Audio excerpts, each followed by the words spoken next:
Blessings and welcome to the path to freedom, this beautiful path where we get to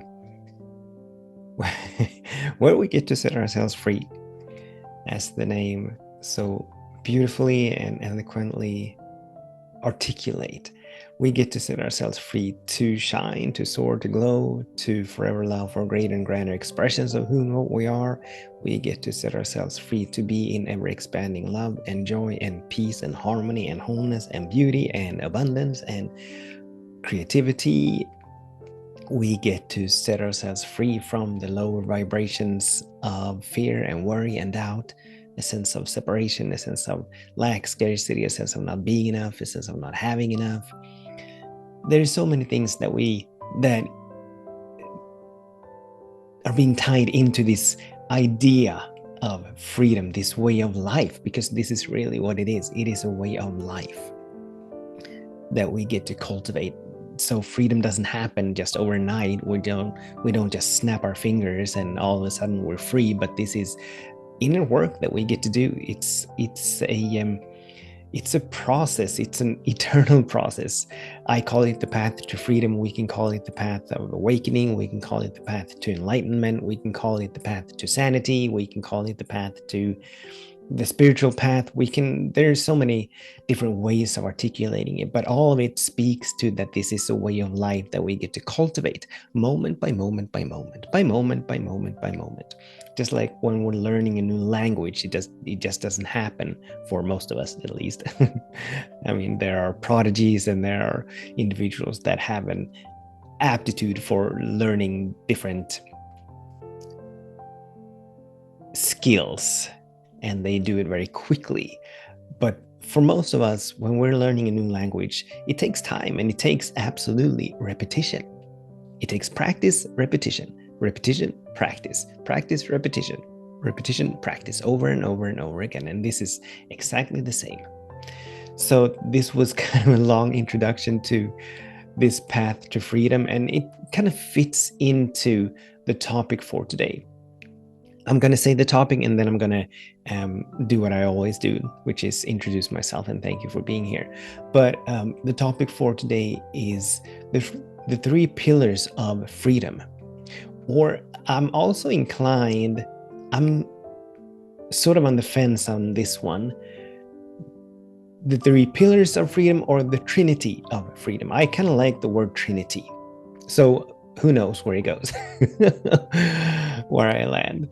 But this is the topic for today. So we will explore the three pillars that this freedom rests upon.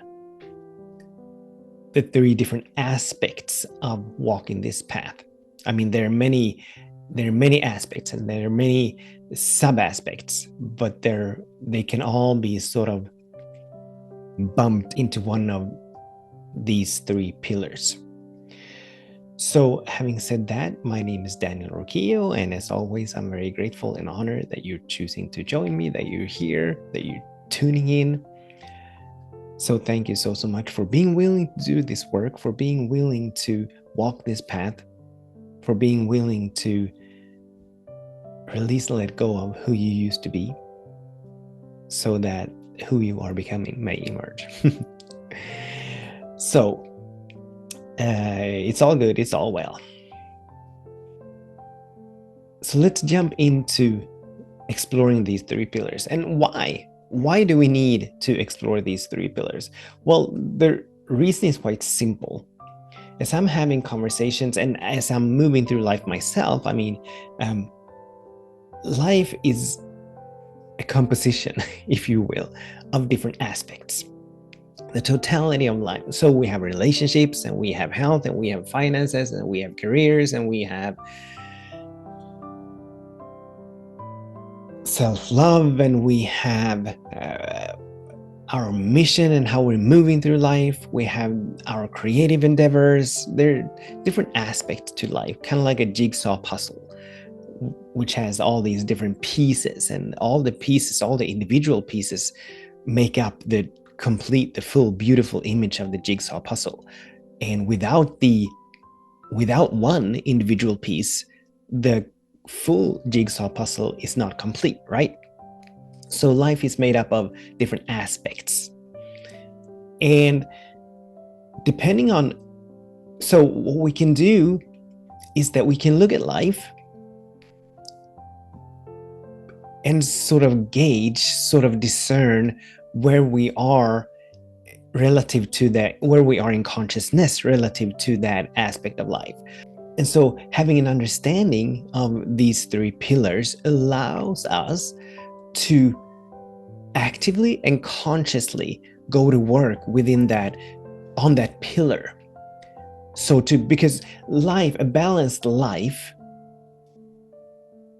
is dependent upon these three pillars. If one of them is slacking, or if one of them, if we are not doing the work, if we're lagging behind in doing the work where one pillar is concerned, then that's going to affect the total balance of our lives. So we can, so let me name these three pillars. So there's the pillar of trust and surrender. There's the pillar of practicing the presence. And then we have the pillar of learning the art of manifestation. So if we are steeped in practicing the presence, and if we are, and we'll obviously explore these in a little while. But if we're steeped in practicing the presence and trusting and surrendering, but not as steeped in learning about the sacred laws and having visions and intentions for our lives, then our lives will not be as balanced. Then our lives will not flow with ease and grace. Then there may be peace in our lives, but we will not have the beautiful life of allowing for ever greater and grander expressions of who and what we are to emerge. Similarly, we can be and there are lots of individuals that have absolutely, either consciously or unconsciously, learned to move their lives into vibrational alignment with these sacred laws. They have learned the principles of manifestation, but they are not as steeped in trusting and surrendering. They have not done the work where practicing the presence is concerned. So they may have allowed for big and mighty manifestations of their lives to demonstrate, but they're not experiencing much peace in life. They're not experiencing much harmony in life. So we need all three pillars to live a balanced life, to live a life of freedom. We need to have all these three pillars somewhat balanced, right? So what we'll do is that we will briefly explore each of these three pillars and what they pertain, what they include. And please be aware that these are not, as I'm naming them and as we are exploring these, it may seem as though they are separate, as though they are linear, but they are not. They are very, very intimately connected. They are very, dynamic in the sense that you cannot have, as we just talked about, we cannot have big manifestations and happening with ease and grace unless we're doing the work where trust and surrendering is concerned. We cannot live a peaceful life unless we are doing the work where trust and surrendering is concerned and practicing the presence is concerned. So they all work together in that sense. So we need to deliberately, actively, consciously go to work where each of these pillars are concerned, so that we continuously go ever deeper and wider and higher into trusting and surrendering, into practicing the presence, into learning to master the art of manifestation. If we leave one behind, we're going to be left behind. Something is going to be left behind where peace is concerned, where joy is concerned, where harmony is concerned, where health is concerned, where flow is concerned. So in this now moment, before we move into the exploration of these, into the deeper exploration of these, let's have a moment of reclaiming our minds, let's have a moment of practicing the presence as we take a couple of deep and conscious breaths. Breathing in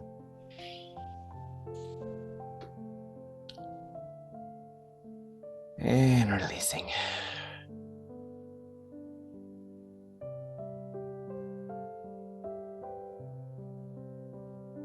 And breathing in.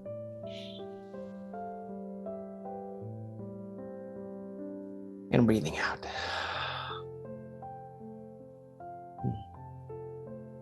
So this was a taste of practicing the presence. So let's begin there. Practicing the presence, this is where we reclaim our sanity. This is where we reclaim our minds. This is where we cultivate a way of life where we are increasingly and ever expandingly grounded, centered, and anchored in the nowness of this moment.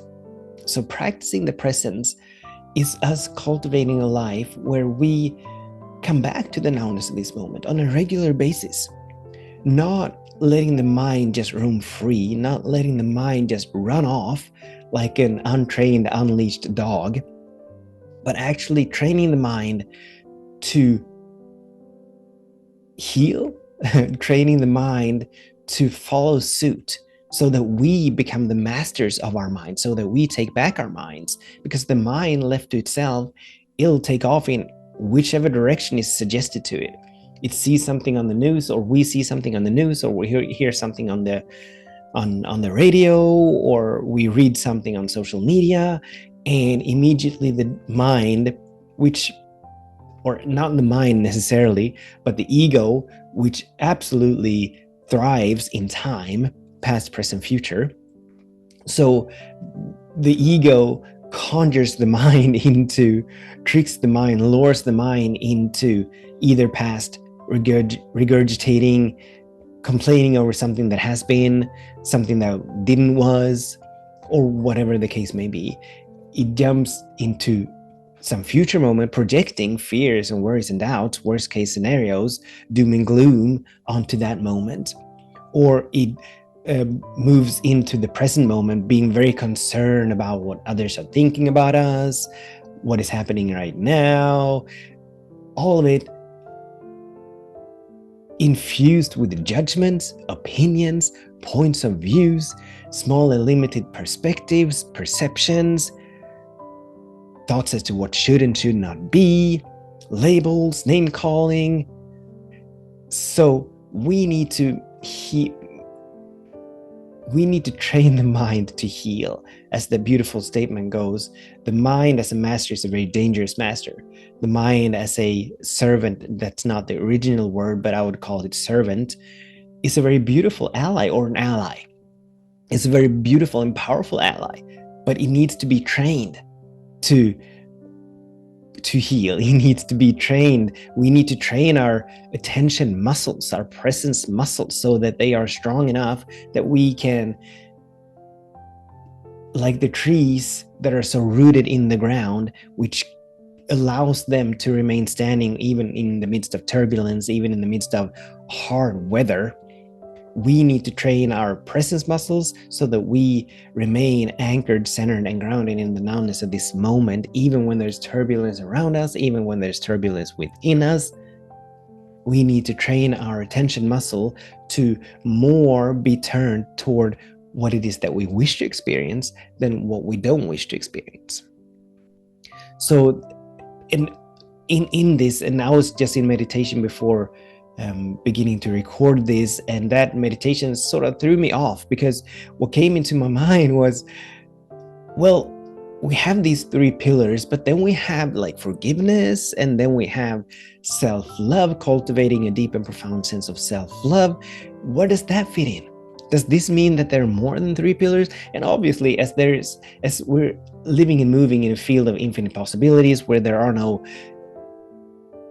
finite boundaries anywhere, except for those that we impose upon ourselves, this that I'm naming these three pillars, it's a linguistic convenience. I'm making it easy for myself, and I'm the purpose of this is to make it comprehensible. And so I was a bit frustrated with Spirit for tossing me into this space of confusion. And then I realized that, well, for the sake of conveniency, cultivating a sense of self-love, which absolutely includes forgiveness, it can be tied into practicing the presence. Because forgiveness, which is all about releasing and letting go of judgments, it actually is practicing the presence and cultivating a deep and profound sense of self-love, which means that we're releasing and letting go of the stories, the beliefs that we have been taught or that we're telling ourselves about our self-worth, about who we are and what we're worthy of, and all these kind of things. That too belongs to practicing the presence, taking our minds back, learning to turn our attention toward that which actually serves us, that which actually empowers us. So we have practicing the presence as one of the pillars. And these are, as I said, these are not linear. So these are in no particular order, but they are like a tripod or a trinity that is intimately connected. And then we have the pillar of trusting and surrendering. That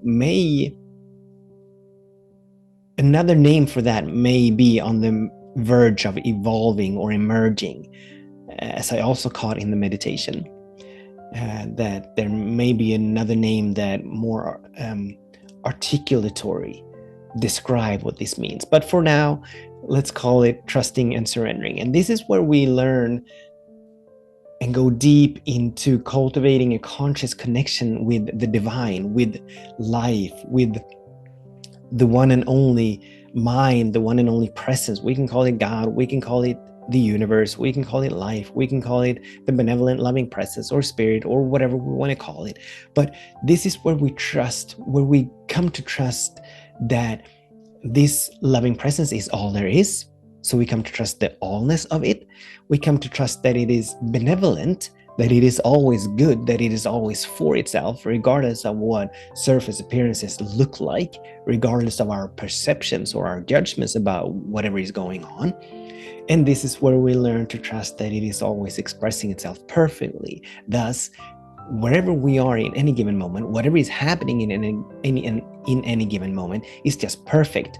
Perfect preparation is always happening, perfect unfolding is always happening, and it is for us to surrender to that, allowing that which is happening to happen, just like all nature is in such a deep state of surrendering, having no resistance, having no judgments, having no opinions, about having no objections about what is happening. So the seed planted in the ground, it is in a continuous state of surrendering to its next iteration. It doesn't say, no, I want it to happen this way, or it needs to happen that way, or it needs to happen at that particular time. Now is not it's always in state of yes, just flowing with whatever is going on, just flowing with the demonstration. So this is where we get to do deep work in releasing our micromanagement, in releasing our sense of needing to be in control, to make things happen. This is where, in conjunction with practicing the presence, this is where we get to do the work around releasing our fears and worries and doubts, and all of those small and limited thought patterns and stories and beliefs that we perhaps are buying into or attaching ourselves or identifying with. And then we have the pillar of mastering the art of manifestation, which is where we learn that there is no predetermined destiny in our lives, where we learn that we absolutely have infinite power over our own lives, that we, being made in the image and likeness of spirit, of the one mind, that we have faculties that allow for beautiful manifestations, this is where we learn the principles of manifestation. We learn the principles of these sacred laws, so that we begin to move into alignment with them, so that and this is this too is linguistic convenience, but so that they begin to work in our favor, on our behalf. They are always working. These principles, they're always working, but if we are not moving in alignment with them, it may seem as though life is against us. It may seem as though we need to effort. It may seem as though we need to struggle to make things happen, to move forward. And so we learn to catch big and mighty visions, intentions, dreams for our lives, and we learn to begin to move in the direction of these dreams more and more and more with ease and grace, more and more allowing for the manifestation of these intentions and dreams and missions to come into our experience. Not reaching out into the world to try to grab something, to get something, but more and more allowing that which already is within us to emerge from within, to come forth from within. So these are the three pillars of freedom, the Trinity of freedom, the tripod of freedom. And we're all wise to look at our lives, to sort of gauge, before we go there, let's have a moment of practicing the presence, of coming back to the nowness of this moment, of conscious breathing. So breathing in,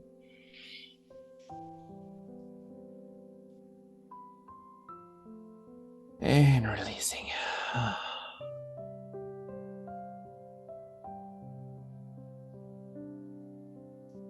Taking another deep breath in.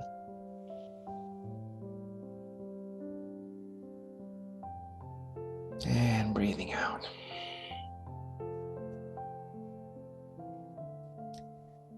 So having an understanding of these three pillars, it allows us to look at our lives, to witness and observe our lives,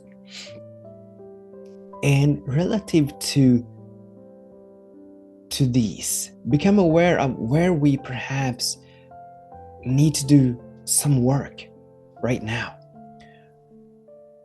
Are we allowing for big manifestations to happen in our lives?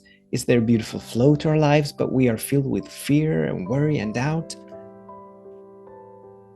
Are we struggling? Then that may mean that we need to do some work where the pillars of trusting and surrendering and where the pillar of practicing the presence are concerned. Are we steeped in trust? Are we having a deep sense of peace in our lives, but we're not really moving forward in life? We're not in the space of expansion. We're not in the space of progression. Then perhaps we need to turn our attention toward not practicing the presence, toward the art of manifestation, toward the principles of manifestation, so that we may allow for a beautiful momentum of our lives to get going, where we continuously allow for greater and greater expressions of who and what we are, where we allow for the inherent creativity to be set free. Are we perhaps experiencing anxiety, a lot of fear and worry and doubt, the sense of not being enough, the sense of lack and scarcity? Then are we being tossed into emotional reactions? Something happens outside of us and immediately we just pull into a turbulent emotion, and we have no clear bearing in our lives where our emotional life is concerned, where our mental life is concerned. There's no stability, there's no balance, but we find ourselves on an emotional roller coaster. Something good happens, we're feeling so good. Something bad happens, we're feeling so bad. Then perhaps practicing the presence is where we need to turn our attention. So this is the invitation for us to, relative to these three pillars, to have a moment of exploring our lives, witnessing our lives, observing our lives, to become aware of and ask ourselves, or ask that still small voice, where is it that I need to do work now? Or a beautiful question that absolutely serves and supports this invitation for us to become mindful of where we need to turn our attention is just that.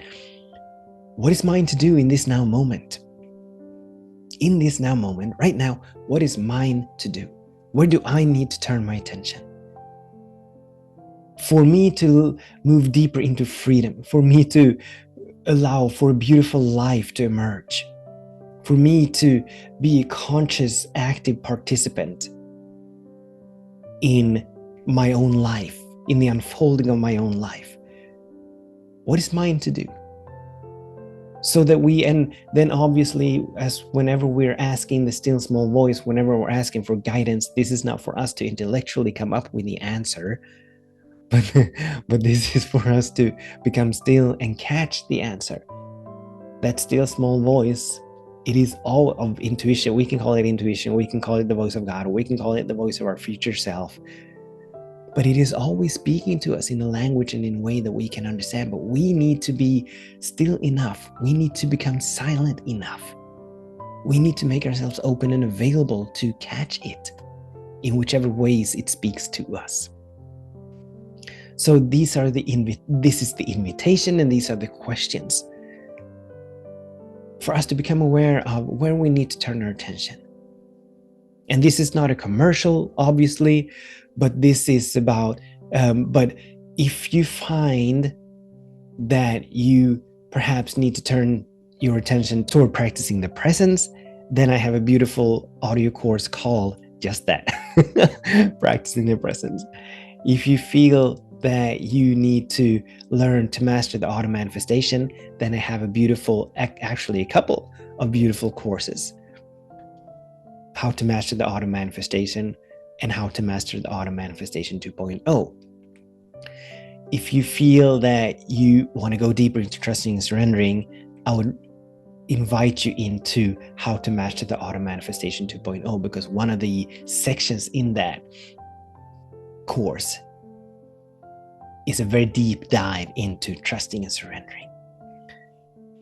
So, and obviously there are other means of going deeper into any of these three pillars. So I'm not gonna trick you. But if you feel inspired, compelled, you're more than welcome to join me on any of these adventures in any of these courses. Thank you so much for tuning in, for participating. Until we meet again, I, as always, bless our days, and I bless our ways in the full knowing. And I invite you to say this out loud with me, in the full knowing that all is well, that something wonderful is always happening, that everything is working for our highest good, and the perfect preparation and unfolding is always happening. With much love, many blessings. Namaste.